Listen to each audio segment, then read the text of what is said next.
Hello and welcome to the One Up Pod, your favourite game podcast from your four favourite, definitely not pro gamers. I'm Becky, your host for this month, and I'll be sharing the spotlight with Andy. What up, fuckers? Bash. Hey up. And Chip. Hello. It's the 25th anniversary of the release of the first Tomb Raider game this year, and to celebrate, we're taking a stroll down memory lane and telling you all the story of that famous and storied heroine, Lara Croft.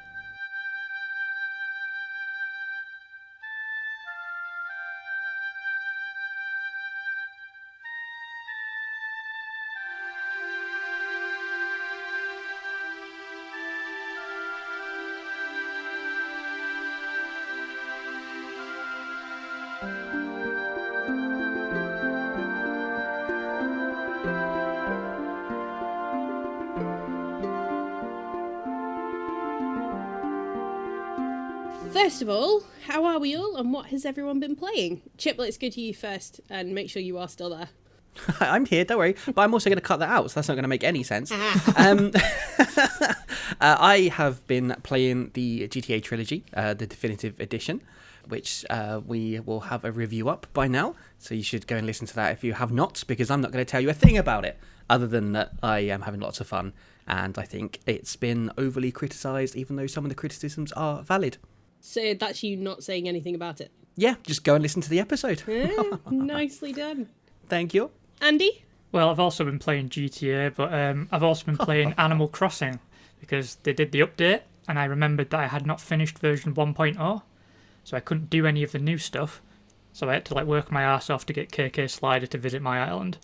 I couldn't work out how to get myself to the 3 stars that I needed, and I absolutely refused to remove the outside urinal that I had built outside the Able Sisters clothes shop. Oh, But I Andy. just flat That's out, such a you move. Andy. I just flat out refused. But I managed to work it out. I just had to build some extra fences, and he showed up, and I'm happy. Oh, good. So you can conceal some modesty then. Yeah. I didn't build a Good. fence around the urinal, though. Oh, What? You know what? It- I'm not going to ask. Sasha! yeah, let's leave it there. Sasha! You'll see eventually, because you'll visit Sasha. my island and find it. Sasha! Please. Can't wait to visit Urinal Island. Your island. No, that doesn't work. Wow. But Sasha, please. I don't Help. know how to follow that.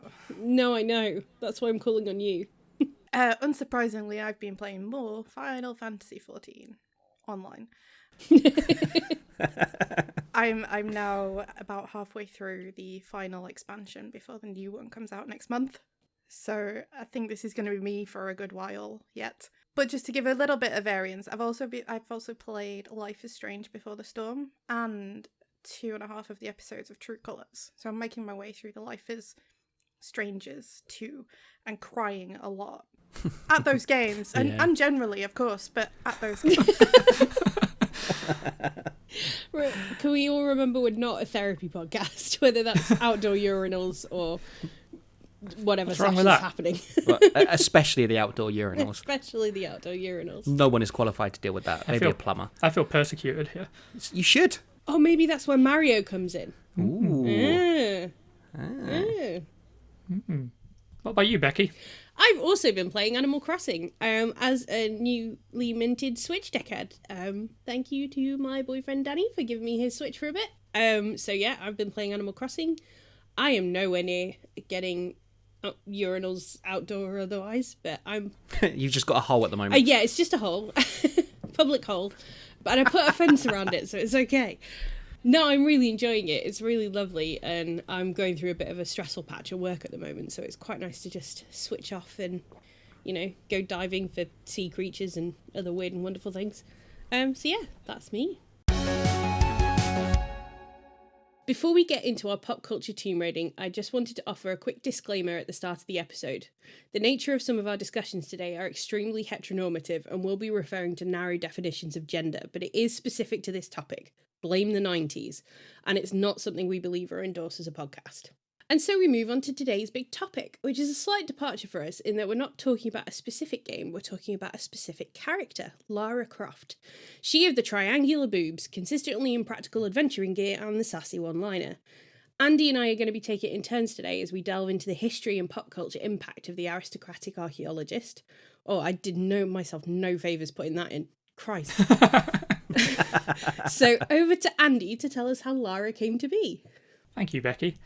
So, Toby Gard was credited as creating Lara Croft. There are mixed reports on how exactly the character was settled on.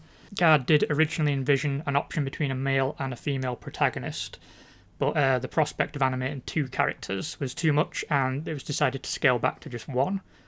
Some rumours suggest that they were leaning towards a male protagonist in the sort of Indiana Jones fashion, but the bosses at Eidos Interactive were kind of terrified of getting sued by Lucasfilm, so they went with the female option. But there's other rumours that insist that Gard wanted to go with a female character from the very beginning. Whatever the origins, a female character was settled on early into development, as a design document for version 1.3 showcases the lead character being called Lara Cruz. She was a Latin American adventurer. Her initial design was very similar to what Lara Croft would become, the ponytail, dual holsters. However, she was wearing cargo pants and heavy boots, which seemed like very practical and quite refreshing to see. And that was somewhat undone by the fact she's wearing a crop top.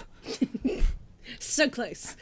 Yeah, they're just so close all the time. They keep messing it up. But apparently, management wanted to make Lara more friendly to the British market, which was their main focus, being a UK developer and publisher. So Lara Croft was born. And it's kind of interesting going from a Latin American exploring the roots of civilization, like cultures that predated the colonialism thing, and then changing it to a white British aristocrat. It's certainly a choice. I don't think it was a deliberate, or malicious one, but it's definitely a big oof. So yeah, Tomb Raider, they had a small development team, or at least by today's standards, where you get entire warehouses full of tired-eyed programmers. It consisted of Toby Gard, who was what you would call the director today. He also served as the character designer and animator for both in-game characters and the cutscenes. He was joined by level designers Heather Gibson and Neil Boyd, programmers Gavin Rummery, Jason Gosling and Paul Douglas, and writer Vicky Arnold, who developed a script based off the story draft by Gard and Douglas. Programmer Gavin Rummery said of the final design and model, "I thought it was just a great model. Straight away you could see Toby was excellent at what he did. Our character artists all marvel at the way he managed to build that model to be so iconic, but yet made of so few polygons. It already had character." And for those wondering, Lara Croft's original model was made up of roughly 230 polygons. And for context, the Lara Croft model used in Tomb Raider Underworld had 32,000. That netted Lara Croft the Guinness World Record for most detailed video game character in 2010. I did not know that was a world record until today. We've got more world records coming up with Lara as well. She's a record holder. Yeah, she's netting all the awards. On the final design of Lara Croft, Neil Boyd also said, "Toby developed the model to look like his drawings. I knew he'd get flack from people, but he wasn't bothered about that. He was happy with the way she was. I don't know whether he had a thing for big breasts. He was a very secretive guy. He'd never answer a question straight." Reads like something that would be read out in court. Yeah. I just imagining the whole development team constantly bombarding Toby Gard with questions like, "Why the boobs?" And Gard he smoke bombs and Toby, escapes. stop it. "Stop messing with the boobs, Toby." No, they're important. Yeah, she had big boobs, small shorts, and was intended to be conventionally beautiful. But in the actual game design aspect, there's not a lot about it that suggests she was intended to be sexualized, because her animations are very graceful. Her mannerisms and personality in cutscenes are smart and witty rather than sultry. The camera is fixed behind her at all times from a significant distance.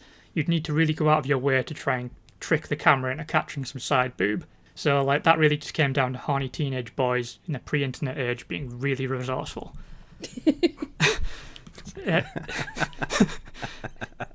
Not that I'm saying anything about myself.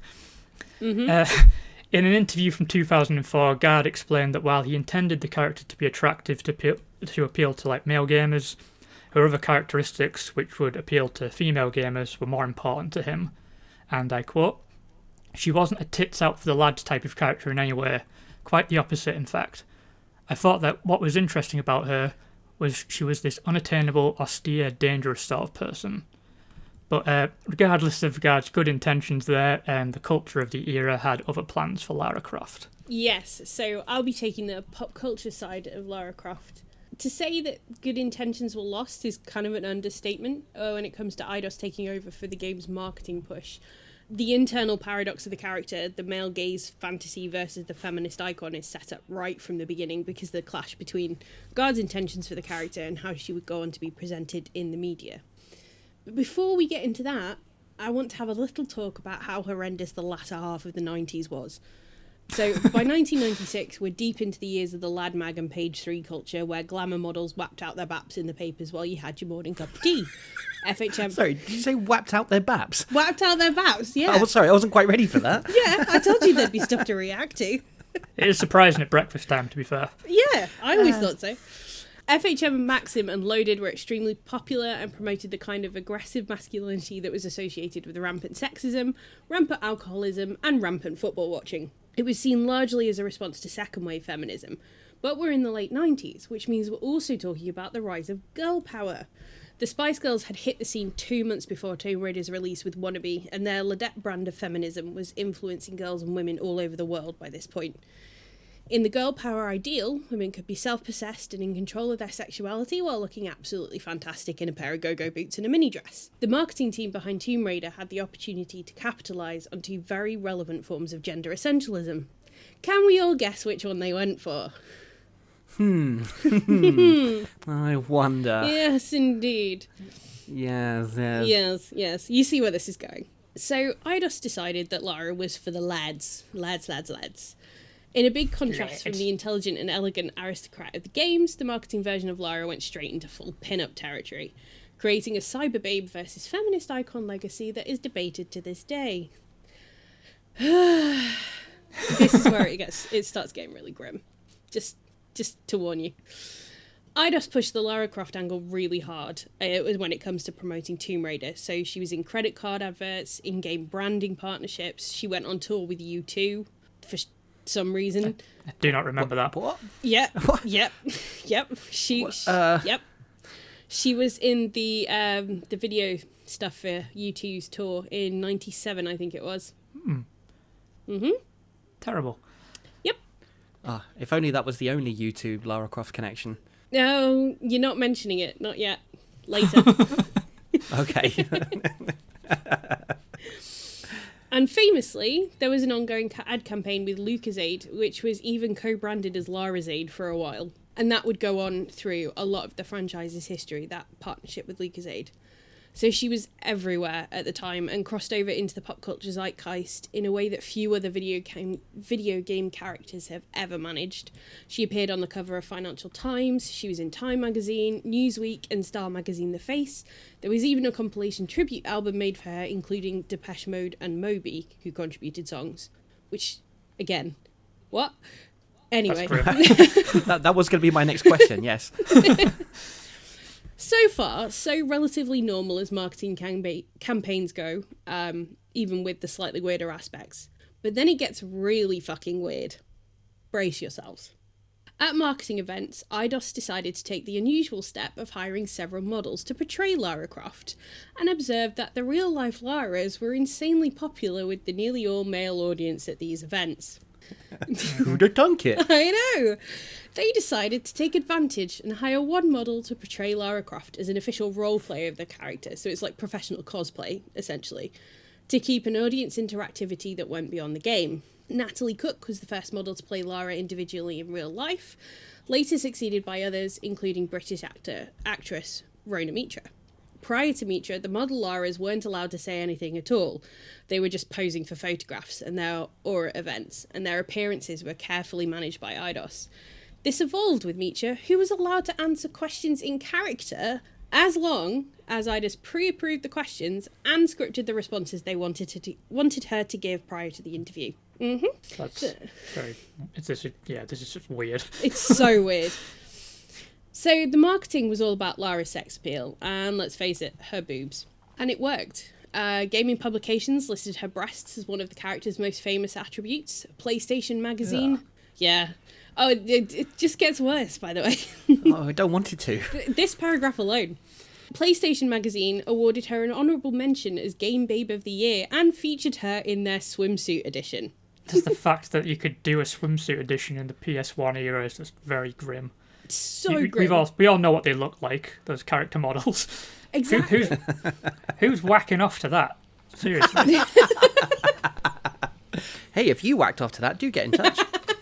No. So we can block you on Twitter. Yeah, don't tell me that. I feel like I need to take a shower after we record this episode already. So developers would then be harassed with requests to reveal the mythical nude cheat, which supposedly existed in the game, which would allow you to see Lara in all of her naked polygonic glory.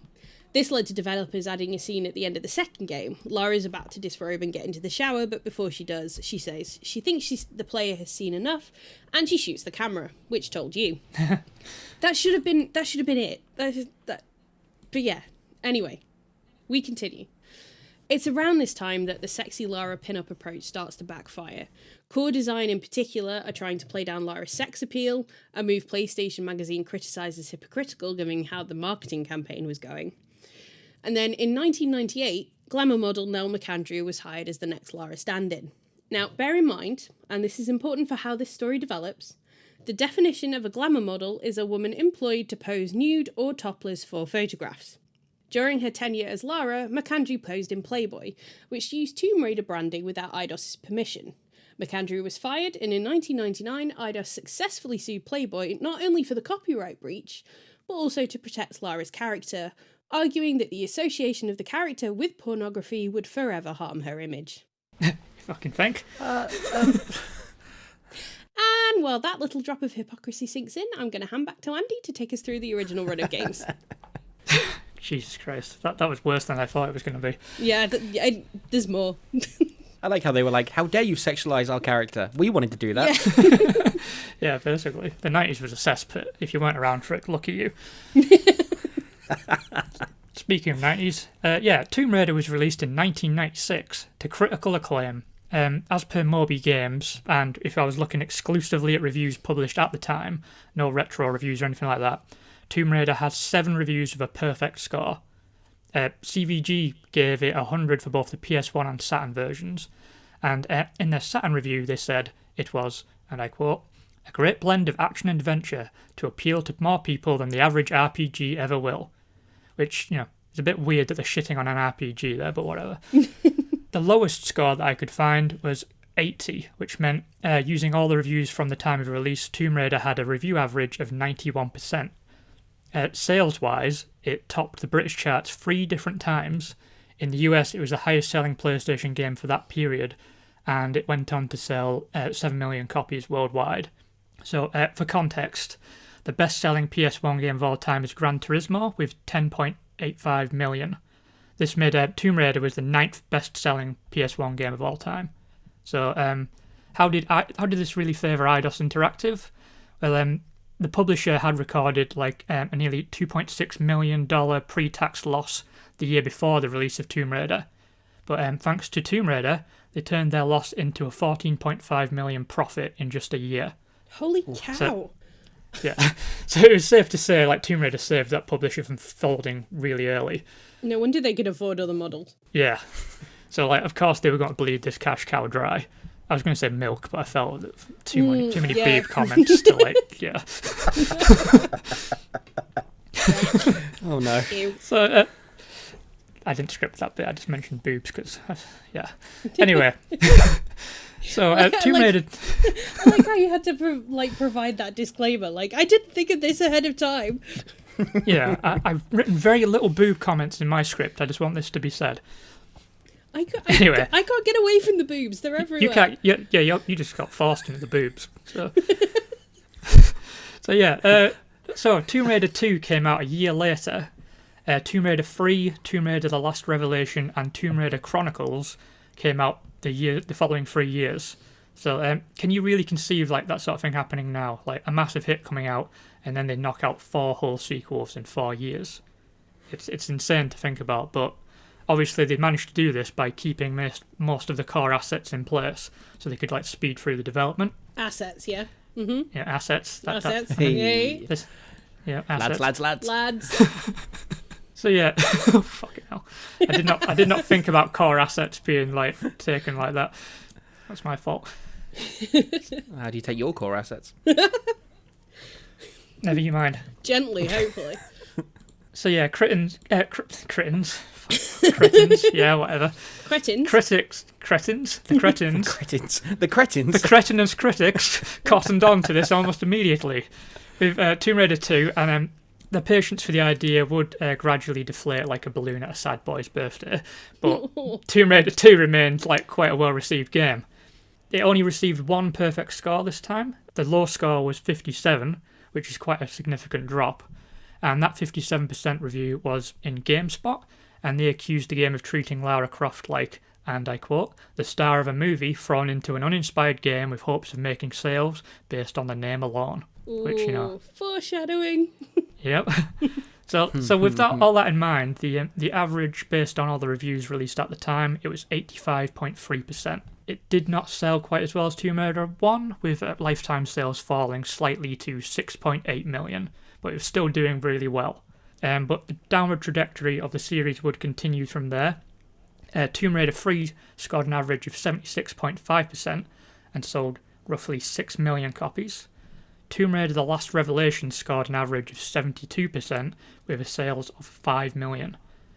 And now, as a funny little aside, wedged between Tomb Raider The Last Revelation and Tomb Raider Chronicles, there was an exclusive level released by the Times newspaper that focused on a group attempting to rob Tutankhamun's tomb, and it starred actual editor of the Times, Peter Stoffard. And you should Google what he looked like in the game if you ever want to find yourself a new sleep paralysis demon to haunt your fucking nights. I'm gonna send you a picture of him in this group Discord so you can see what he looks like. Yeah, no, please. I need to know this. Good fucking lord. Oh my god. He looks. Oh, welcome to Tori, the video game. He looks like Sven-Göran Eriksson got smushed. It's awful. It's even worse in motion. He's not a gifted actor. I don't like that. So yeah. His fingers look like white Kit Kats. So anyway, after this abomination, Tomb Raider Chronicles was released, and that proved to be the final straw for many. It scored 59.6%, the review average, and the sales hit what was at the time a series low with a disastrous 1.5 million. So you can see the drop is massive. Like, the bloom was thoroughly off the rose for Lara Croft. You could even argue the rose stank of complete shit at this point. Which means it was a perfect time for Hollywood to come in. Hey! Are we ready for more boobs? Yeah, sure. I mean, to be fair, sure. Like, who's not always in the mood for boobs? exactly, yeah. Yeah, but I feel like there's boobs that you can appreciate on an aesthetic level, and then there's just constant boob conversations. I don't know that triangle tits are boobs that can be appreciated on an aesthetic level. Oh no, No. We're getting into the aesthetic boobs now. I hate the Okay, fact I'm just that saying it now. The title of this episode is going to have boobs in it somewhere. It has to be. In which we boobs. Boobs! In which boobs. Boobs. Yeah, anyway. So, as the games were waning in popularity, the character of Lara herself still soared. So, obviously, when they came along for the movie adaptation, they titled it Lara Croft Tomb Raider, putting her as the chief branding draw of the action franchise. And it was big news. It would be a female-led action blockbuster in a time where female action characters like Buffy were on the rise. And, it was an interesting time around the millennium for female characters, and Lara Croft was perfectly pitched for it. So, did the media celebrate this lurch forward in on-screen inclusivity? Opening to the floor. Nope. No. Well done, gold stars. They focused on Lara's boobs, specifically drawing up shortlists of potential actresses who could play the part because of their own physical assets. This meant that names like Pamela Anderson, Demi Moore, Jennifer Lopez, Jesus Christ. and stuff. Fucking hell. Gets worse. They ordered them in boob size as well, guys. So Of course they did. the bigger the boobs, the more likely the actress was to get the part. So it even included names like Star Trek's Jerry Ryan, who spent most of Star Trek Voyager wandering around in a skin-tight bodysuit looking stern, so was obviously ideal casting for Lara Croft. To his credit, though, Simon West, the film's first director, was insistent on finding an actress that could act the part as well as look the part. He set his sights on Angelina Jolie, who producers Paramount were exceptionally nervous about because of her unorthodox lifestyle. This is around the time she's married to Billy Bob Thornton, there's Vials of Blood, yeah. She'd kissed her brother in public, all that kind of stuff. So she was very committed to living outside the norm. West fought hard to get Jolie the part, arguing that the mythology around her was actually perfect for fusing with the Croft mythology. And I see where he's coming from there. I think you needed someone with a bit of mystique and power about them in a way that, say, Pamela Anderson doesn't. Pamela Anderson is about two things, let's face it. Yeah. So that makes sense. In a world where there's Pamela Anderson Tomb Raider. I don't want to. It does make sense what he said. Yeah, I think so. Because Lara Croft is an outcast in her world as well, so you need someone who's doesn't fit in with their whole thing. Yeah. She got cast out of her family because she wanted to be an adventurer. So it makes sense in a weird way. Exactly. I think it works. And, clearly audience did as well, because the film would become, at the time, the most sexful. The most sexual. There's a Freudian slip for this episode, or what? So it would go on to become the most successful female-led action blockbuster of all time, at the time, and catapulted Jolie to action star status. And I think she developed a very considered approach to the role as well, that she could have easily gone through the motions for, but she argued for not making Lara overtly sexualised because she would be a role model for young girls watching the film, and she made a real effort to train herself to be able to do all of the moves in-game Lara does, as well as all the stunts for the movie. There's an obvious sexuality to her Lara in the pouting, there's breathy grunts that she does, and the clingy and incredibly impractical costume she wears throughout the movie. There's no getting away from that.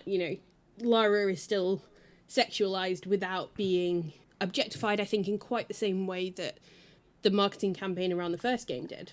There are moments where there's the side boob shot where she flashes Arnold Rimmer, who's her butler, but it's carefully crafted to be a moment of self-possession almost, like she's doing it on purpose because she knows he's going to react uncomfortably, so it's kind of a taking possession of her own sexuality, which media Lara doesn't tend to get to do very often.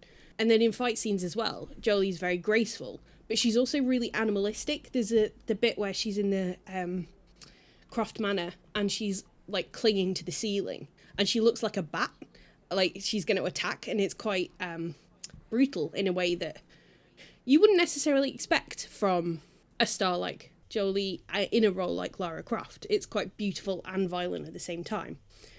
And it's really exciting to see a female lead get to be like that and also look awesome doing it. But we are back to the boobs, because Jolie did undo all this by admitting that she was padding her bra to make sure that she was big enough to please the male audiences. So, 2 steps forward, 1 step back towards the boobs. But I think it's one of the best video game adaptations out there. Granted, it is a low bar, but I have a real soft spot for it. And I know people watched it for their homework, so what does everyone think? I think the soft spot must come from having seen it at the time it came out. It was utterly ridiculous. Oh no, I'm well aware it's utterly ridiculous. It's complete bobbins. I mean, I found plenty to enjoy, but it felt more like I was laughing at it than with it. Yeah, that's fair. I also particularly enjoyed how frequently it felt the need to be like, did you know Lara's British? I mean, at one point she's wearing that white t-shirt with the England flag painted on it. But also that she's rich, we have 84 bedrooms. Why are you sleeping out here? Why, how is that? Is that what rich people say? Having never been rich, I don't know. and I can confirm. The chef's kiss moment of when those two things converged, there was the combat in the house and they were like, oh, they're by the Aston Martin, British and rich. Could it? She never locked Arnold Rimmer in a fridge, though, so I was... Yeah. No. I do miss that from the film. I feel like they should have added that bit. Yeah, it would have been funny as a gag. Obviously, they weren't paying... The people who made the film didn't care about the games, clearly. No, they're trying so hard to be cool in those films. I have a lot of nostalgia for it. It was one of I think it was the first DVD I ever bought. It was that and Dungeons and Dragons, which is also atrocious. Yeah, didn't have much taste when I was that age. Or now. I mean, still don't. But yeah, thank you, Becky. I thought I'd get in there first. No, I got there. But yeah, I had a really fun time watching it again. It's not very good, but, it's got James Bond and Dora the Explorer. So, it's fun. It's fun. It's not very good, but it's fun. Got that. That was a good one, that. Actually. Yeah, I liked that. Very good. Thank you. Honestly, I frequently get the two movies confused because I went for a long time saying that The Cradle of Life was the best one, and I assumed that was the one with Daniel Craig in and not Gerard Butler. No, it's Gerard Butler. Yeah, so I think it was just confusion because Cradle of Life was by Jan de Bont, and I liked Speed, so I assumed I must have liked that. But then again, Simon West did Con Air, and I love Con Air, so I don't know what was going on. It was a very confusing time. Yeah, when we had this conversation about the films and you were insisting to me that Cradle of Life was the good one, I was very confused. And I was like, I mean, each to their own. And I didn't want to, be that guy of being like, no, your choice is rubbish. But also, Jesus Christ. It's a terrible film. I was very off base. Yeah, I mean, am I the only one that watched Cradle of Life for this pod? Yeah, I'm never watching it again. Oh, fuck you all then, basically, because I sat through that. No one told you to. Yeah, we specifically mentioned that you didn't have to watch Cradle of Life. I know, but I'm upset with myself and I need to outsource that blame somewhere, so it's going on you guys. Karmic retribution for the lack of homework on the last podcast. Yes. You're right, Sasha. I've learnt my lesson. I will never do homework ever again. And fair. It's atrocious. It's really bad. Like, there's one tomb at the start. Yep. And that's it. It becomes a Bond film, basically, after that. And Gerard Butler's in it. Sounds like a Letterboxd review. Not enough tombs, 1 star. Do you know what? Do you want me to read you my Letterboxd review that I wrote for this? Yes, I do. Yeah, absolutely. Okay. It says, no, please no, God help. 1 star. At least I got the star right. Yeah. It gets to the point. In the follow-up one, do they keep referring to themselves as Tomb Raiders, like it's their actual job? Like that's a job title? I can't remember, actually. I do enjoy that. That's definitely a thing about they the do first one. in the first one. Yeah. Repeatedly. Call the Tomb Raiders. We've got a couple of Tomb Raiders here. Yeah, it's very Got funny. it on my CV. Tomb Raider. I think it's one of those, because, obviously they were trying to appeal to an audience who'd know it outside of the video game, world. They were just like, we need to reference that it's a video game, all the time. It's very early 2000s, especially the first one. Maybe that's why Lara didn't know what PIMS is. Quite possibly, yes. In fairness, the first time I ever tried PIMS was when I was in America. An American had to introduce me to PIMS. Ooh. But that's just me. I'm an outlier in all things, so don't worry about that. The Brexit folk wouldn't like that. I reckon it's because she's too posh for Pims. I feel like Pims is faux posh. Yeah, that's a good shout. She's very posh in this as well, isn't she? Yeah. She's very posh. Very posh. And yet has a terrible wardrobe. Yes, she does. Posh people aren't known for their style. They just have a lot of money. Yep. Curious just based on the question I just asked, and because I haven't played the PlayStation 1 games since I had a PlayStation 1. Is Tomb Raider a job title in those? Or was this exclusively for the film versions? I like how this is like a real bugbear for you. It's like, I must know. It's a real fixation because they kept Is it saying on LinkedIn? Like What was is like it? a normal I wonder thing. if anyone has listed it on LinkedIn, like an archaeologist out there, I'm a Tomb Raider. I don't think it was mentioned as a job. I think it was just a name. I think people just wanted to do that, like the Suicide Squad thing, where they have to drop the name of the film multiple times To make sure that you remember what you're watching. But the name of the film is Lara Croft, Tomb Raider. Yeah, she's a Tomb Raider. Oh, I don't want to know what God. a Tomb Raider is. It's a very different profession. Segue. I'm supposed to do that as the host.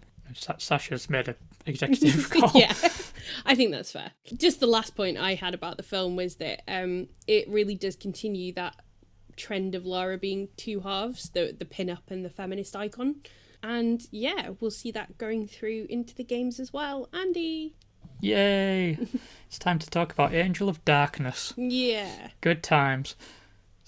So So yeah, after a brief gap in releases, Eidos Interactive and Core Design would return to the series with the first attempted reboot, Lara Croft's Tomb Raider: The Angel of Darkness. So for fans of needlessly busy titles, that's Lara Croft: Tomb Raider - The Angel of Darkness. They took the branding from the movies in a hope that this would pull in fans who might have enjoyed the movies rather than pulling in fans of the original games. Like, you could see the focus had shifted towards cashing in on the movies rather than the legacy of the video games. So Lara Croft: Tomb Raider - The Angel of Darkness began development at the same time as Chronicles was wrapping up production, but the development was fraught with issues. So now, normally, how this would work is when things are working properly, developers would have a small team starting work on a new title while their current project is coming to a close. The primary team would ideally have a functional framework in place for when they start to absorb the rest of the team so things can really kick into gear. But that was not the case with Angel of Darkness. The developers who had just completed work on Chronicles joined the Angel of Darkness team to find the game in complete chaos. Nothing was working at all, so they had to scrap the game and they had to start over, which set back development considerably. So initial plans were to make the game episodic so they could have time to properly develop the narrative over like a longer development window, but there were fears from Eidos Interactive of alienating the audience with an episodic Tomb Raider, because episodic gaming wasn't really the big thing at that point, so that plan was also scrapped. So that meant the game was basically cut in half to meet the deadlines, and they were basically unable to make the story work with the limited space they had with the narrative. The team were also having a lot of difficulty programming with the PS2's more complicated architecture. It was causing a lot of technical issues because they spent like 5 years or so like programming on PS1, and they would jump into the far more advanced PS2. So like on all fronts, Angel of Darkness was turning into a complete mess. Having faced like numerous delays, Angel of Darkness was rushed onto shelves to avoid further delays, and the result saw the game being panned by critics with an average of 50.5% and selling only 2.5 million copies. So this attempt to revitalise the series was falling flat on its face. Even worse, while the PS2 was the lead platform for Angel of Darkness, the game was also being ported to PC, but this port was very much an afterthought, and it was being built with a PS2 controller in mind, so there were no PC controls in place a month before release.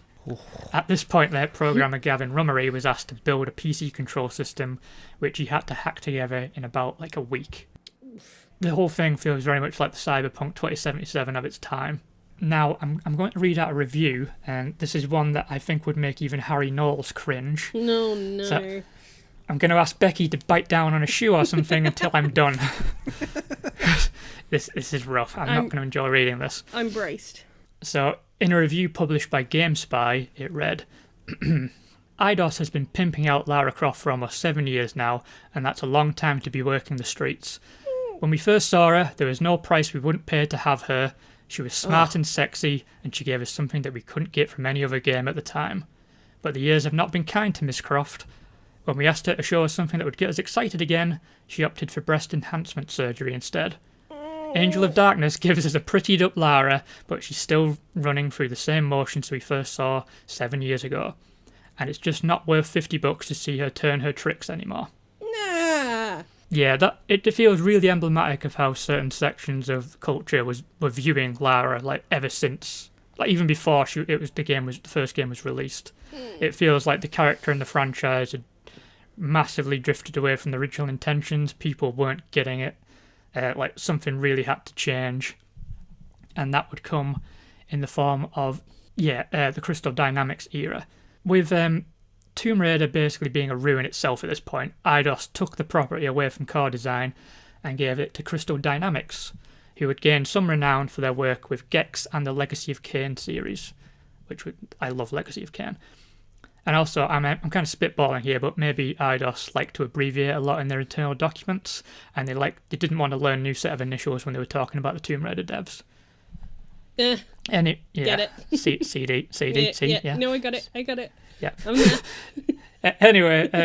Crystal Dynamics had gone on to produce what was called the Legend trilogy, which included Legend in 2006, Anniversary in 2007, and Underworld in 2008. And this would span the 6th and 7th console generations. Tomb Raider Legends proved to be a big comeback for the series, scoring an average of 80% across all the home console editions and selling 6.4 million copies. And around this time, Core Design were working on a 10th anniversary remake of the original game for the PlayStation Portable, but that was cancelled as focus moved towards Crystal Dynamics steering the ship from here on. That cancelled remake was, funnily enough, reskinned to be an Indiana Jones game, but that was also cancelled. No. So, I'm just picturing Core Design, like, Sideshow bobbing their way through a never-ending series of rakes. Hitting them in the boobs. Yeah, right in the tits. So yeah, Core Design would go on to be bought out by Rebellion and then subsequently shuttered in 2010. So it was a really sad ending for that studio. And despite the success of Legends, the downward trend returned almost immediately. Anniversary scored a solid 78.5%, but only moved 1.3 million copies, while Underworld made a marginal comeback with a 3.8 million units sold, because it was available on multiple consoles, that game, but it suffered critically due to a panned PlayStation 2 port, so that review average dropped to 73.6%. While Crystal Dynamics worked really hard to rehabilitate the Tomb Raider name, publisher Eidos Interactive had some more curious ideas on how to market these games. Yeah, they did. So... Oh, that doesn't sound like it's going to be a good thing. I mean, it's not as bad as the initial push. Okay. So after Cradle of Life was terrible, and also with the game's declining popularity, the media presence isn't quite as ubiquitous as it once was. You did have Keely Hawes voicing Lara Croft, who she was in her Spooks heyday, so you had that kind of star quality to the character in the performances, but the personality of her didn't really translate in the same way. And you've still got things like the Lucasade ads, and by this point you've got various action figures from both the movies and the games, branded materials, that sort of thing. But what I wanted to update you on in this point in the timeline are the marketing models. Did you think that this could get weirder? Because you'd be right. Oh, I didn't want it to. Yeah, so it's for the later models who portrayed Lara, they were expected to do much more than just pose for photographs and read from a pre-prepared script. When Karima Adabib took on the role for Legend, she had to train in areas that Lara was good at, like vehicle handling, so she had to learn to ride a motorbike, and combat techniques, as well as elocution and conduct lessons to better convey Lara's aristocratic background. So it's a full-on performance at this point. So fucking weird. Still weird. So weird. Alison Carroll, she's a gymnast, and she succeeded Adabib and received SAS survival training, Jesus. weapons training, and had lessons in archaeology to better portray the role. Was that demanded, or was that something that she wanted to do? As far as I'm not gonna lie, I've done training before that I've just been curious to do because the company's been paying for it. No, it looks like they were expected to do these things to take on the role. Like, it was built into the brand of being the real life Lara Croft, is that you would have to do all these things. Can I ask, is there a point in this timeline where they just drop someone in an ancient temple and they go, go on? Go shoot a dinosaur. Yeah. Oh, you're Can fired. you survive a tiger attack? Good luck. But yeah, it's mad that all of this is just for marketing. Like, I can understand it for a movie where you have to physically, like, get involved in the kind of scenes that would require that training, like Angelina Jolie did. But these women were just paid to, like, just exist as Lara Croft for a bit. It's so weird. I just find it such a bizarre marketing technique. And the fact that, I mean, we're up to where in the timeline at this point? About 2008? Yeah. Like, this is recent. We're not even talking, like, an old marketing technique. This is recent history, and it's just bizarre, and it just makes me cringe. Just ugh. It is very cringy, but I do have mixed feelings on it generally, in the sense of, like, you know, if the women wanted to do that and saw that opportunity, like, I'm not gonna lie, if, you know, I was able to be Lara Croft and also I'd get to do all those cool training things, Yeah, I kind of would go for it. I think it's just the concept of having a real living person. But then at the same time, if you look at, I don't know, maybe it's an American thing-ish, and I'm generalizing there, but like, going out to the States and stuff, and, you have people, I know it's in the parks and things, but people who are paid to be like the X-Men and stuff like that. And yeah, when I've done reading into that, they have to train for that as well. Like, they have to fit a certain body type, and they have to be able to do sort of slight gymnastics, especially like the Spider-Man and stuff like that. So I don't know, I can see both sides. It's weird, but also, yeah, I have no issues with the people who took on the roles. I just want to make that clear.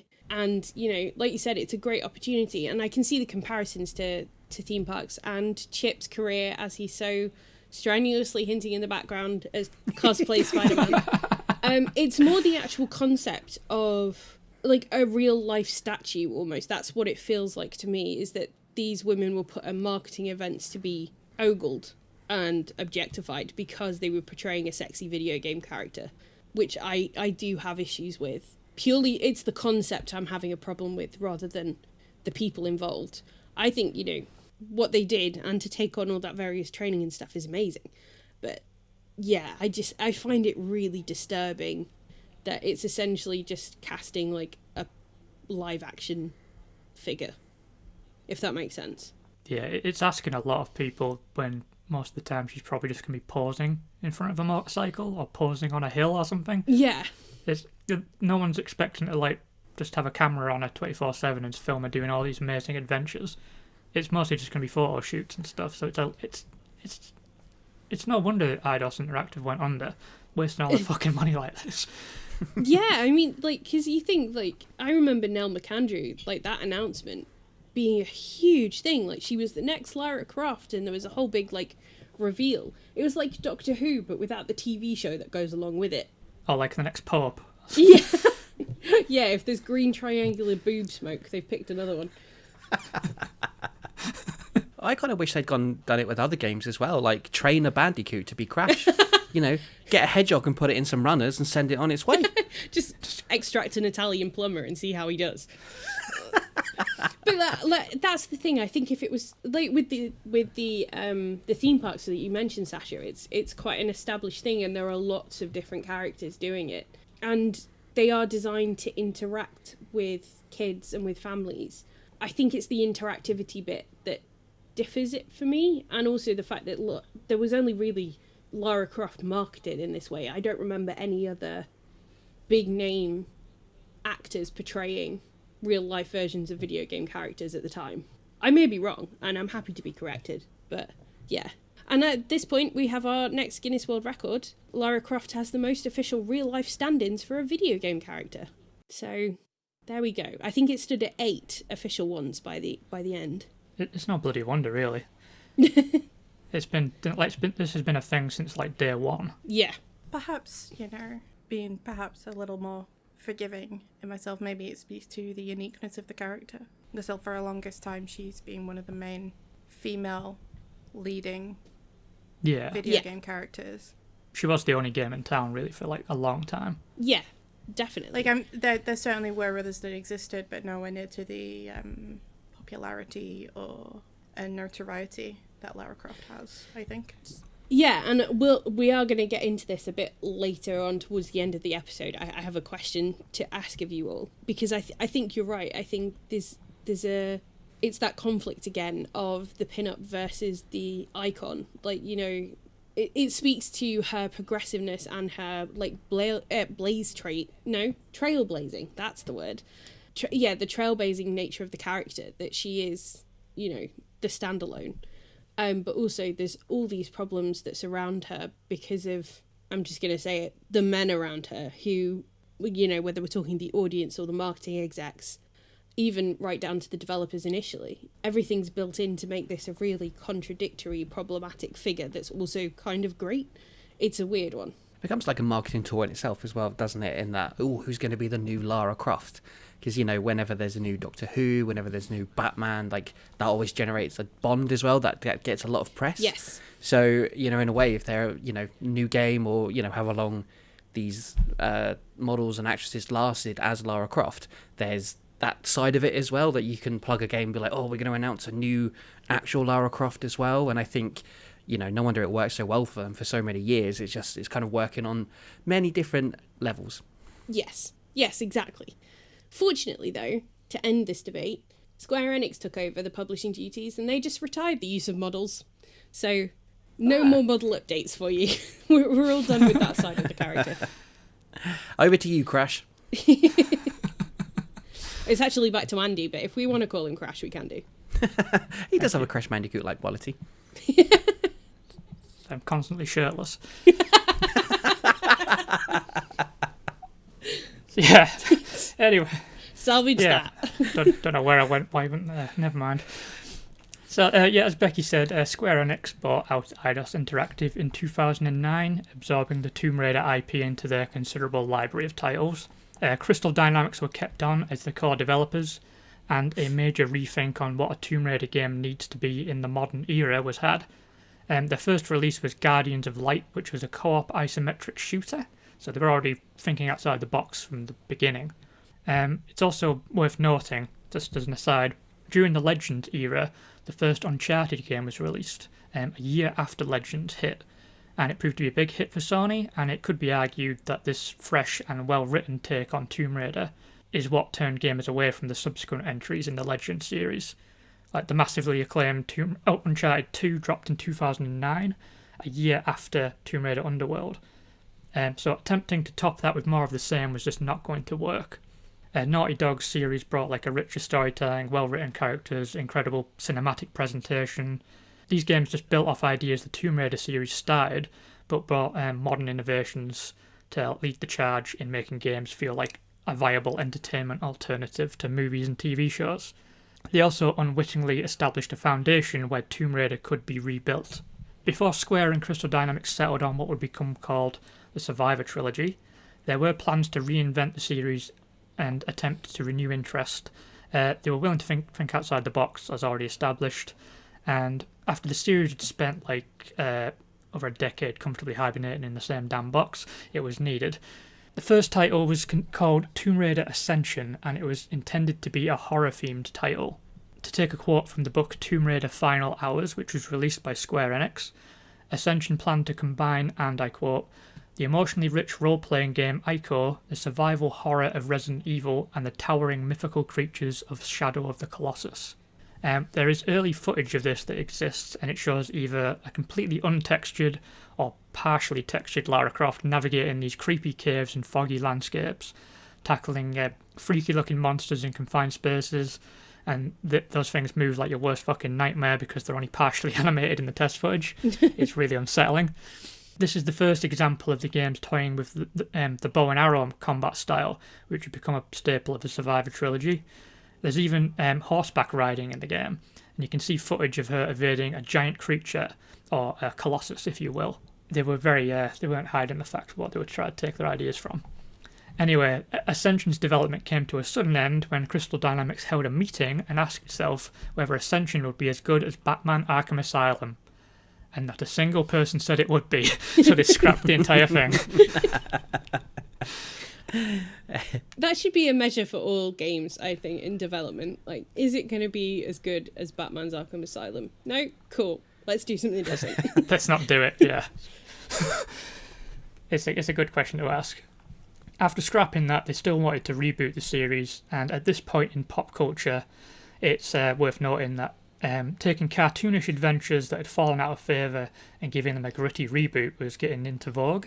We had Batman Begins and Casino Royale proving that grit and nuance could be applied to even the biggest of caricatures, the ones that had reached almost self-parodic levels. And this is the direction they wanted to take Tomb Raider, and despite Angel of Darkness being such a massive failure, Lara Croft hadn't suffered an embarrassment nearly as bad as Batman and Robin or Die Another Day, largely because public interest in the series and character had already faded out of focus. I'd just like to say I like Die Another Day. Yeah, of course you do. Make it that what you will. Okay. Anyways, yeah, so with that in mind, her character rehabilitation was going to be pretty easy. Most people just remember the classic games. They don't really remember anything that came afterwards. I mean, I didn't even realise there were two games that followed Tomb Raider 3. That they just completely fell out of my brain. As a proof of concept for what would become Tomb Raider 2013, they had done a voice test for Tomb Raider Ascension, and it served as like the proof of concept for the new direction they wanted to take Lara Croft. And the dialogue would inform the series going forward. I'll just do a quotation. "You think you know me, think you've seen me before. The Brit princess, rich girl with a pretty face, shiny guns and a flair for gymnastics. I think you've got me mixed up with someone else. I'm not perfect, I'm not bulletproof. I struggle, I bleed, I get cold, I get lost. I have doubts. I know pain, I know fear." It went on to say, "One day I will become a legend, a warrior, a hero, a raider. But first I will be a survivor. Still think you know me? Think again." So while the overt horror elements were removed, but not completely absent, especially early on in the first reboot, the desire to ground Lara Croft as a character remained at the forefront. The intent was to remove the infallible action hero and replace it with someone vulnerable and flawed, but interesting. Someone a gamer would have to fight tooth and nail to keep alive. "A survivor is born" was another key phrase during the pitch for Tomb Raider Ascension, and this would go on to be the reboot's tagline. So the reboot felt like a reaction to the old games as well as Uncharted. It was like speaking back to the original games in a way, stepping up to Uncharted's globe-trotting cinematic thrills with some more grueling grit and grime. Like a more grounded, character-driven riff on Uncharted's more bombastic, character-driven riff on the original Tomb Raider's merely bombastic riff on games like Pitfall. It's just games riffing on games riffing on games. And even like Uncharted 4 would go on to crib gameplay mechanics and tonal ideas from the Tomb Raider reboot, so it's just a constant evolution of the medium that are just always feeding off each other, which is really cool. Tomb Raider was released in 2013, it hit an 86% review average and sold 14.5 million units, which is the best-selling entry in the franchise to date. Tomb Raider 2013 was followed by two sequels, 2015's Rise of the Tomb Raider, which received an 86.6 review average and 7 million units sold, which was a notable drop from previous games, but still on par with like previous series highs. It's also worth noting that the sequels were released on one console, whereas the reboot was released on two generations, that is. So it's kind of the same principle as why like Skyrim and GTA 5 are the biggest games of all time, because they'll never stop selling if they never stop releasing the fucking things. So, Shadow of the Tomb Raider came out in 2018. This was the first time since 2006 where a developer other than Crystal Dynamics was developing a mainline Tomb Raider title. Eidos Montreal took over as developers, while Crystal Dynamics moved on to develop Marvel's Avengers. Boo. I was just going to say, how do we feel about that, Andy? It's a bad idea, really. Shouldn't have wasted the time. Shadow received a much lower 78% review average and sold only 4.12 million in sales. It was another notable decline in both quality and success. It's possible that the interest in the series had already begun to wane. Fans had seen it all or felt like there was nothing else to find by the time the third game came out. It's a really interesting pattern with the Lara Croft games. They get this intense burst of attention and affection with the first games, and then it's just a steady decline that follows. It's happened with each series in the Lara Croft legacy. It's not something you see with like characters like Mario and stuff like that. So it's curious, like, what is it about the Lara Croft character? What is the issue with the Lara Croft character, in fact? I'll hand this over to Becky to discuss this more. Yes. So as Andy mentioned, we're in the years of the gritty reboot, but pop culture is also at this point in the process of reassessing the, in quotes, strong female character and what it takes to break out of that trope to afford female characters with more depth than just being able to hit people and look good while doing it. So I think much like the original Tomb Raider arrived at a time of girl power versus lad mags, you have pop culture reassessing how they treat these legacy characters, particularly female characters. You know, she's not the only action hero on the block anymore, and as a character in the old iteration, she feels quite dated for all the reasons we've discussed previously. So it becomes a big focus of the marketing campaign as well, that this is a different Lara to the one that we know. This is pre-confidence, pre-sass, pre-being able to do just about anything. And she's more of a girl next door type. And Rhianna Pratchett, daughter of Terry, who worked on the game as a writer, she talks about the desire to make Lara more realistic and relatable. She rejects her family's money in favour of working for herself. She moves far away from the female James Bond playgirl type that the original Lara embodied. And reading Pratchett talk about her intentions for Lara is really refreshing. It's a really nice interview. I will make sure we post the link on the pod account in an article that I researched for this podcast. She's got such an affection for the character, but also for transforming her into something and someone who feels more real and is an actual character, not just a fantasy or a plaything. And her proportions are normal, which is also nice. But then, of course, the marketing team get properly involved. And I would like you to take you back to E3 in 2012, where Crystal Dynamics' Ron Rosenberg is being interviewed by Kotaku's Jason Schreier about the impending reboot. Schreier asks if it was difficult to develop for a female protagonist, which is a question I dislike, but moving on. Rosenberg unleashed a response that would go on to cause a social media firestorm, and it's something I was part of. I remember this happening very keenly. And I've bunched all his answers together for ease, but these are all direct quotes, and I'm going to read it all to you as like a big chunk so you can process this as we go along. So, this is Ron Rosenberg, quote, "When people play Lara, they don't really project themselves into the character. They're more like, I want to protect her. There's this sort of dynamic of, I'm going to go on this adventure with her and try to protect her. She's definitely the hero, but you're kind of like her helper. When you see her have to face these challenges, you start rooting for her in a way that you might not root for a male character." Pause for effect and a deep breath. The ability to see her as a human is even more enticing to me than the more sexualized version of yesteryear, because we know, everybody, that sexy women aren't human. Sorry, I'll return to the quote. "She literally goes from zero to hero. We're sort of building her up, and just when she gets confident, we break her down again." End quote. It's at this point in the interview that Schreier describes aspects of the reboot plot, emphasising that Lara will suffer. Her best friend will be kidnapped while Lara is taken hostage by island scavengers, who will then attempt to rape her. And we're back to Rosenberg again. Quote, "She's literally turned into a cornered animal. It's a huge step in her evolution. She's forced to either fight back or die. We're not trying to be over the top, shock people for shock people's sake. We're trying to tell a great origin story." End quote. Naturally, this didn't go down very well. Social media ignited, pointing out that there are more ways to add depth to a female character than to simply give her origin story a gratuitous dose of trauma to justify why she became so tough. The attempted rape language is walked back on in subsequent discussions of the reboot, but when you get to the scene in question, there's undeniably a sexual threat element to it in the way that the male NPC approaches Lara in the cutscene and how his hands touch her. I believe he strokes his face, and then you see his hand kind of drift downwards. He then becomes her first kill, which is depicted as a very traumatic moment in the game. And the implication is still that she needs that sexual threat trauma to push her into full survival mode.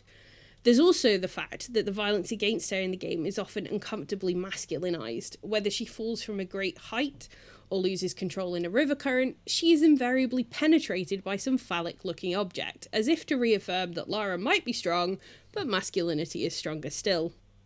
So, even though the reboot does a really good job of creating a Lara with more depth and more accurate body proportions, there's still that central paradox going on, which would also carry into the reboot movie, starring Alicia Vikander, and serving as a direct adaptation of the 2003 game. I like to think that it does a really good job of showing Lara as someone who is not yet fully formed, and is learning as she goes along. I quite like the reboot, and we'll discuss it a bit more in a second. But just to talk about the reaction to it, the reboot movie received mixed reviews. Unsurprisingly, a lot of them were written by male writers, who focused on Vikander's apparent lack of sex appeal in the role, and the size of her boobs, compared with earlier iterations of the character, because, of course, it's all about the boobs. I have to breathe now, and just, calm myself. Yes. Yeah, that's fine. I'm just resting my head on my hands right now, so... So, female writers were involved in both the reboot game and movie to craft her in a more feminist image, and yet the conversation around Lara is still dominated by how the male audience interacts with her, whether it's wanting to protect her or nurture her in some creepy paternalistic rescue role, because you're her helper. Or just to ogle her boobs while she runs around in tight clothing. The debate will always rage as to which side of the coin Lara falls on. Is she a male-crafted sex fantasy or an aspirational female role model? And so, to end on, I want to throw out one final question to the group. At this point in time, do you think it is possible to have a feminist Lara Croft? I do, but I think that starts with the roots of it all. Who's writing the script if it's a film, or the script for the game, who's developing it, what are their intentions. Because if you've got like the guy from E3 saying shit like that, then no. But I think it's the people that are around Lara and building her game or her movies, their intentions, who they are as people. So I definitely think they could get some very, very good people in to do those, because it's 2021 and you'd hope there were more of those people about than 8 years ago, apparently. So yeah, I think it's possible. I mean, obviously the audience are going to read things into it depending on who they are as people as well, but yeah, it can be done. You just need the right people in place from the start, I think, to build whatever world it is you're building with Lara Croft. Sasha? I don't know, because I don't think she's inherently not feminist, and I don't think she inherently is. There are aspects of the character that are feminist. I mean, you've kind of hit a lot there, how she has transcended video games in a way that few other video game characters have at all, regardless of gender. There aren't many that have made it onto big screen and into pop culture generally in the same way that Lara Croft has. It's not always for the right reasons, but it doesn't change the fact that of what she is fundamentally, which is a solo Tomb Raider. I don't know if because I'm a bit ambivalent towards the character, but I personally have issues with the idea of feminism. A character is feminist if they're badass. I hate badass. I hate when female characters are described as badass, because it's always used for this one kind of character, and seems to be that's enough, that's feminist, that's fine. Yeah, agreed. And she very much sits in that column of feminism, I think. Unfortunately, I'm sitting on the fence because I don't know. No, that's fine. Fence sitting is all... There's no right or wrong answer. I have my own opinion. It's an entirely subjective question. I'm going to throw to Andy, and then I'll give mine. But yes, I agree with all points made so far. Yeah, it's complicated, because I feel like Lara Croft is haunted by the lad mag culture that surrounded her in 1996. Try as she might, the character cannot escape that tits out for the lads, in a quotes mentality, no matter how much her creator and developers who have handled her since would like. The second Eidos Interactive decided to follow the sex sells marketing path with the original Tomb Raider, I felt like she was kind of damned.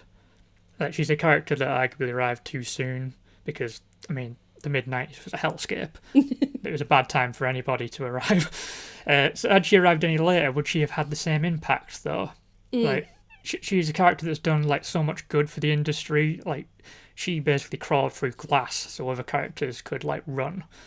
Like, without her, do we get characters like Aloy in Horizon Zero Dawn, Ellie and Abby in The Last of Us 2, or like Senua from Hellblade? Like, without Lara Croft establishing that women could front a blockbuster AAA game back when it was practically unheard of. I feel like she is a pioneering character, no doubt, but her legacy is like always going to be complicated and compromised somewhat. I don't know. Like, no matter what you do with the character, the culture around her is never going to fully embrace her in the way that the creators would like. Yeah, I'm kind of sitting... I'm leaning towards no, but I'm a bit with Sasha in that I think that she's such a character of two halves. I think that's one thing that's really come across in all our research, Andy, is that this dichotomy between being a trailblazing, revolutionary, progressive character and the way in which pop culture reacted to her and the marketing campaign that promoted her depicted her as this kind of like teenage masturbatory fantasy. You know, that dichotomy has been inherent in every iteration of the game or movie or, you know, pop culture figure that she's appeared in, you know, as it's gone forward. I think it's a bit like a Bond girl. There's always going to be that history tied to when the characters were solely there for male gratification and male fantasy. And I'm not sure Lara's ever going to be able to escape that legacy, however much I want her to. I love the character. I always have done. I really enjoy the 3 reboot games, the Survivor trilogy. I really enjoyed the Alicia Vikander movie as well. I really like the direction that Lara's gone in. But I think, Andy, I'm with you on the fact that I'm not sure she's ever going to escape the legacy of it. I'd much rather them kind of leave Lara alone now and work to create new characters like Aloy. And the ones you mentioned, I mean, obviously, I love Aloy. We've established this. But, you know, she is built on the foundations of Lara Croft. And I think that Lara as a character, her use might be better now is to be that foundation from which better characters with less problematic histories can thrive. However much I would love more Tomb Raider games, but why don't we just have a new Tomb Raider with a different female character, you know, something along those lines. And yeah, I would be happy. I feel like I need to take a shower after reading all of those things out to you. You call it Crypt Robber. Yes, Crypt Robber. That doesn't sound problematic at all. No, it's fine. Is that the Lara Croft you get from Wish? But I think as well, there's the whole idea of the colonialism aspect, which you brought up right at the beginning, Andy. It's a debate that's being had around Uncharted and Indiana Jones and all these characters that go into the tombs of ancient cultures and rob shit, basically. With real life debates raging around things like the Elgin marbles, which we very much stole and have kept hold of. They don't belong to us, they belong to Greece. They're, you know, it's about where the rights are to the objects and the artifacts that Lara would go in and steal. And I think the reboot trilogy does a really good job of trying to work through her place in that world. Like, you know, what right has she got to roam into these cultures and take what she wants and appropriate what she wants? So I think the franchise is wrestling with really interesting questions, but it's just tied to a very dumb, one-dimensional view of a character from a certain audience and industry people that I'm just not sure she's ever going to escape successfully at this point. Okay, so it's time for my recommendation of the month, and I'm going to stick with the Tomb Raider theme, and I am going to recommend watching Tomb Raider, the Alicia Vikander version, because I think it's really good, and I think it's a really fun film that does some really interesting flourishes and references to the reboot game.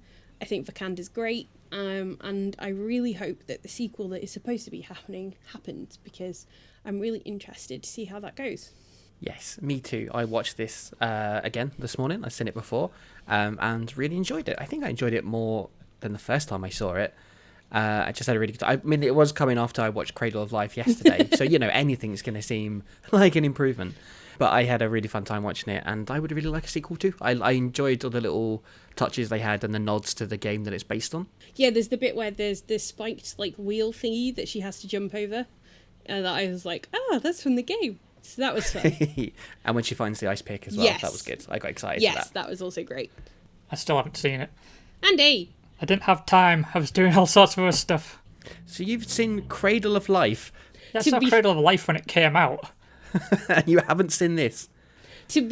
That's no I excuse. still haven't seen it either. Right, well, we're going to have a one-up pod cinema screening of the Tomb Raider reboot. Cradle of Life. Not Cradle of Life. No, I mean, to be fair, I didn't have a chance to watch any of the movies because I was too busy reading horrible things that people had written about Lara Croft's boobs. Yay. But yeah, we should do that. Let's have a pod hang and watch the Tomb Raider reboot. It's a date-ish. Awesome.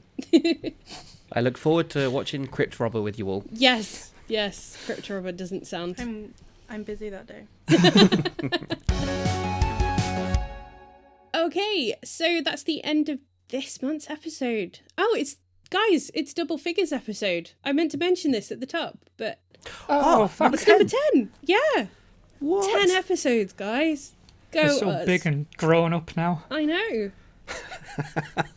We'll hit puberty soon. The training wheels are off. Oh, yeah. What an episode to pick for it as well. Yeah. Congrats, guys. Go us. I'm proud of us. Me too. Especially this time last year, like when we said we should do a podcast. And we all went, yeah, all right. And look where we are now. We didn't quit. We didn't. I mean, the whole process has been pretty easy, really, hasn't it? Yeah, we just get together and talk video Yeah. games. It's like what we were doing anyway. Yeah. But now we have a format. Yeah, we do. I'm looking at it now, actually, while I remind myself of how we end the podcast. I should know 10 episodes in. But yes, so please like, rate, review, and subscribe wherever you listen to your podcasts. It really does help us get the word out and get more lovely listeners. You can follow us on Twitter at 1UPPOD, OD, just the 1D. We're also on Instagram now, where Chip is posting memes like all the time. Hey. So you will find us there. I am Becky Grace Lee on Instagram and Twitter. Bash, where can people find you? On Twitter and Twitch, I'm Bash at Demonhead. Chip? I am at the Chip Thompson on Twitter, and you can find me on Twitch at You've forgotten your name again, haven't you? Jesus Christ. Do we need to say it for you? Chip Thompson's Are you thumbs. sure? Yeah, I just looked at my hands and I remembered. So that's Chip Well, Thompson's thumbs. it's useful that your hands are your reminders. If you lose your thumbs, you're life. fucked. Yeah. For many, are we going to play video games? That's like me with remembering with my lefts and rights. I look at my hands. There we go. Oh, yeah. See, looking at your hands solves all of life's problems. It does. It does. Well, you heard it here. Oh, I've talked too much. You Look at your hands, Becky. Look at your hands. first. Yes, you've heard it here first. Oh, I said it right that time. I meant to say it wrong. Yeah, you meant to say it wrong, didn't you? 10 episodes and we've got this down superbly. Go us. Well, I never said I had. I said we had. This is only my... Yeah, but we've all just proved we haven't. Anyway, research partner in crime. Andy, where can we find you? I'm on Twitter at truly_defective. Awesome. That's it for this month, guys. Next month, what are we doing? Is it franchises we never played month? It is. We'll have a snappier title than that, but yes. Well, that was just off the top of my head. But yeah, I would hope it... Oh, no, this is because I haven't actually named Oh, it okay. yet. So. It's written down as gaming blind spots. So Oh, okay. We'll go with that. Let's go with that. Gaming Blind Spots month. So yes, we will catch you then. But in the meantime, get a life, play video games. Catch you one up, tune. Catch you one up, tune. Oh my god, my throat hurts.